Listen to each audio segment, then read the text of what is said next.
여러분 안녕하십니까? 독감 유행 시기가 이미 지났지만 올해는 아직까지도 독감 환자가 급증하고 있습니다. 특히 집단 생활을 하고 있는 학교에서 B형 독감 환자가 계속해서 발생하고 있는데요. 기온이 큰 폭으로 오르는 다음 달까지 독감 유행이 계속될 것으로 보입니다. 조재형 기자가 취재했습니다. 한 초등학교 교실입니다. 수업이 한창인데 마스크를 쓴 학생들이 눈에 띕니다. 비어있는 책상의 주인은 독감으로 결석을 했습니다.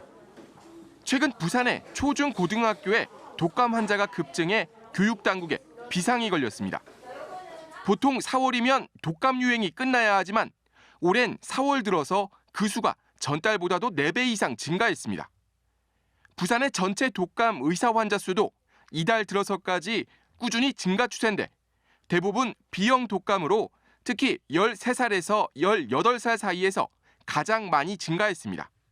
중고등학생에서 집단적으로 많이 발생하고 있습니다. 는 이제 중고등학생에서 집단 생활을 하는 특징이 있고 또한 이 연령에서 예방 접종률이 좀 낮다 보니까 교육청은 각 학교에 독감 예방을 당부하고 상황을 예의주시하고 있습니다. 고열과 기침, 콧물, 근육통 등 의심 증상이 나타나면 등원이나 등교를 하지 않고 일단 병원을 찾아야 추가 전파를 막을 수 있습니다. 작년에 10월, 11월에 그 예방접종을 하신 분은 저는 예방 효과가 있을 거라고 보고요. 만약에 그때 못 하셨다 그러면 좀 늦었지만 지금이라도 하시는 것도 나쁘지 않다고 생각합니다. 보건당국은 기온이 크게 오르기 시작하는 5월로 넘어가면 독감 유행이 한풀 꺾일 걸로 전망하지만 이달 말까진 손 씻기 등 개인 위생에 주의해 줄 것을 당부했습니다. MBC 뉴스 조지영입니다. 부마 항쟁과 5.18 광주 항쟁은 민간인 시위에 군대가 투입되면 어떤 일이 벌어지는지를 단적으로 보여주는 사례입니다. 군부 독재가 저지른 유혈 사태, 여기는 또 다른 동조자가 있었습니다. 부마 항쟁 당시 미국이 군대 투입을 승인했다는 사실을 MBC가 최초로 확인했습니다. 황재실 기자가 보도합니다. 박정희 독재 정권이 공수특전여단을 민간인 시위 현장에 투입한 건 부마 항쟁 때가 처음입니다. 그런데 공수부대 외에 해병 1사단 7연대가 위수 지역인 포항을 이탈해 부산으로 들어왔습니다. 당시 해병은 한미연합사령부의 작전 통제를 받았습니다. 한미연합사 승인 없이 군대 이동은 불가능했습니다. 취재진은 2대 한미연합사령관 존 위컴에게 해병대 이동을 승인했는지 물었습니다.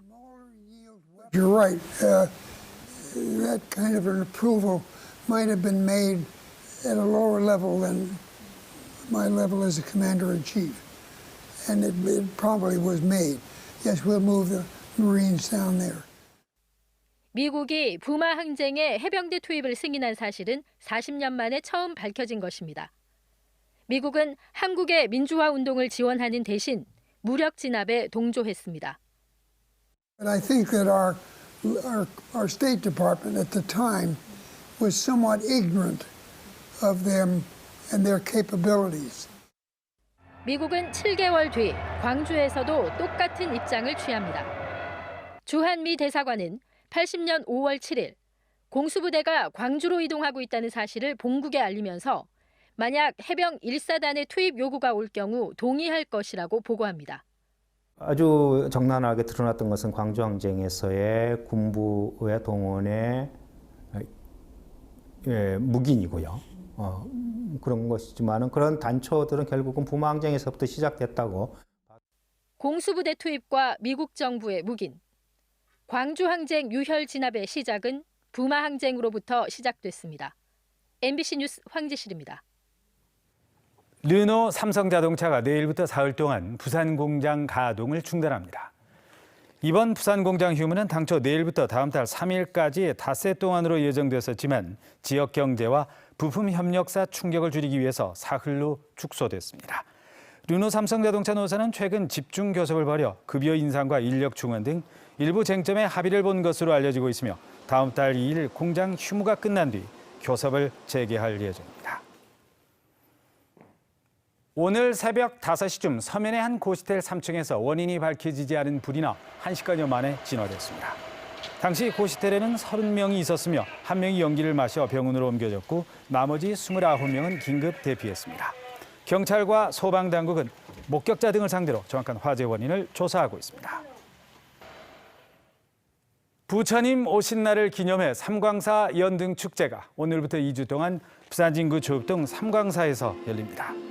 삼광사는 오늘 저녁 7시 사찰 경내에 설치된 연등 터널에 점등하는 봉축 점등 대보패를 시작으로 다음 달 10일부터 사흘에 걸쳐 봉축 어울림 콘서트를 여는 등 연등 축제에 다양한 볼거리를 제공합니다. 어젯밤 9시 10분쯤 사구 다대동의 한 요양병원 인근 도로에서 마을 버스가 시내 버스를 추돌했습니다. 이 사고로 버스 승객 14명이 통증을 호소해 병원으로 옮겨졌지만 다행히 큰 부상자는 없는 것으로 알려졌습니다. 경찰은 시내 버스가 승객을 내려주기 위해서 급정차를 하자 뒤따라오던 마을 버스가 들이받은 것으로 보고 정확한 사고 경위를 조사하고 있습니다. 오늘로 예정됐던 강제징용 노동자산 건립을 위한 부산시민 100인 원탁회의가 연기됐습니다.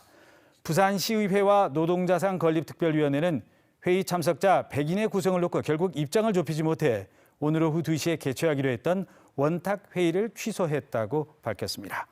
시의회와 위원회는 그러나 다음 달 1일까지 협의를 계속 진행해서 100인 구성과 함께 노동자산의 건립 위치를 결정하겠다는 입장입니다.